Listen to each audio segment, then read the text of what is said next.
A short video of how to install a PlayStation emulator on your computer, and this basically allows you to play all the old PlayStation 1 classics on your computer, so you can relive all those amazing moments. Without further ado, let's jump straight into it. So first of all, open up your browser. All the links you need will be provided in the description. So the first link will take you to the emulator page, which is what we need to play the games. So just go to this left pane, download, and then download which one you want for your operating system. So you can get it for Android, Linux or Windows, and because I'm on Windows, I'm downloading that one. I've already done it, so you download whichever one you need. Once that's done, the next link will take you to where all the ROMs are. The ROMs are basically the games.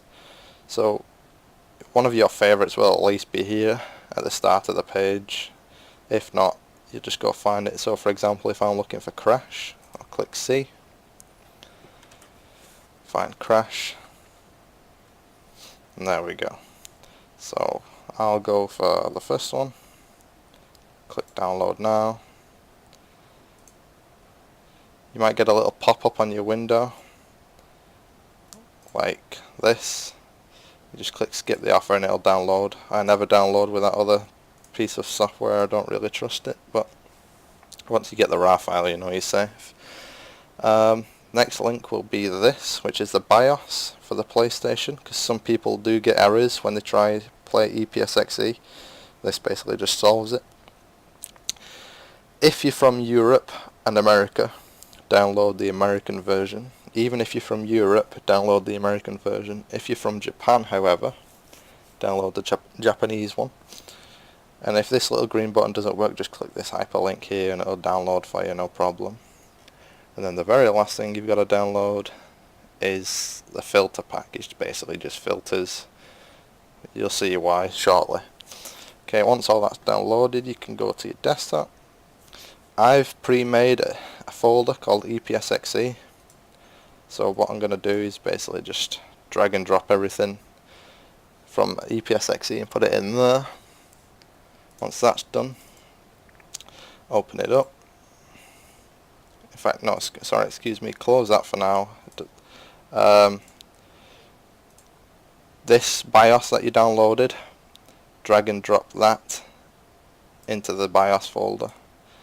I've already got it, but I'll replace it for the purpose of the video. Now open ePSXe. Even if you don't get the first time setup, don't worry, you basically just go to config, wizard guide, and here we are again. So config, make sure you pick this one that you just downloaded, the BIOS. Make sure you pick Pete's OpenGL2 GPU core. I know you guys probably won't have all these, but don't worry, just click that one. Just click next. Now if you guys are on an older machine, just pick whichever one you need. So if you're on Windows 98, pick that one. If you're above Vista, which you probably are, click the bottom one. If you've got a controller, it's really easy to set up. Mine's already set up, but basically you just click with your mouse and then press which button it is on the controller. I've got an Xbox controller and it works just fine. Once you've done that, click OK. And that's you done. Okay, now I want you to pause the video and copy my settings, apart from those two because we're not up to that part yet. So just pause the video and copy those settings. Once you've done that, we'll get on with filtering. So minimize that, minimize that.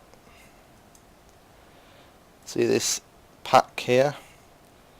You'll end up with two folders, BIOS and plugins. Ignore the BIOS, just go to plugins. All these folders are just filters to make the game look better, or if you just want to play around with it. So basically these all just go in the plugins folder inside the ePSXe folder. And then you go back to ePSXe, I'll run it again. Config, videos, and you put these two on.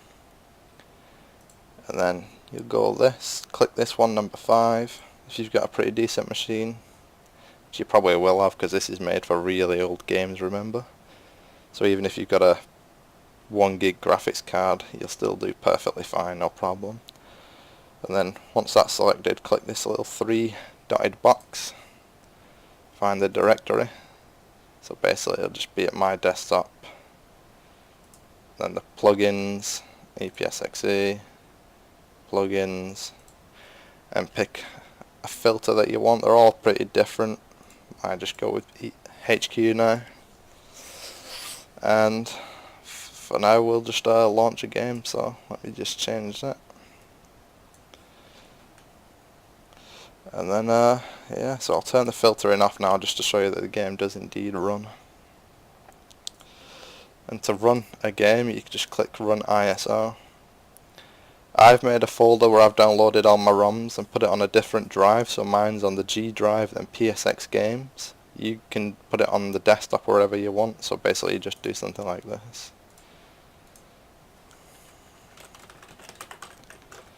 And then the game you downloaded, just put it in there, then just direct it to wherever it is. So we'll play Wipeout. Now do not press escape on this, or it will cause the whole thing to exit, and that's your game lost. You do have the ability to save your games on this, which is cool. And that's you basically done. If you want to mess around with filters to make the game look better, it'll differ for each game, but it won't really matter. As long as you fix it to your personal preference, you'll be fine. And yeah, so we'll just see if this loads now, which it should. I don't know why it isn't. Maybe because I've not got it full screen. I'll just open up ePSXe again to show you guys that it does indeed actually work. Casper, I know Casper works.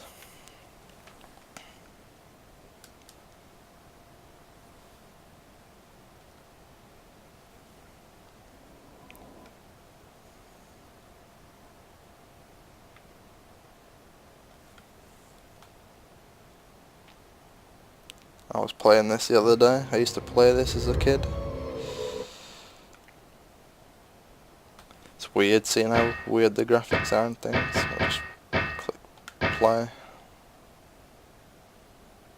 Click new game.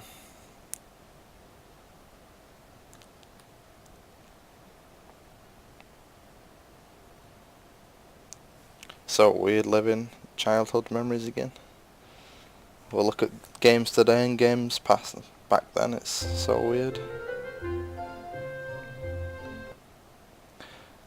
Okay, that's the end of this video really, guys. I'm just showing you that it does in fact work. So here I am. Casper the Ghost.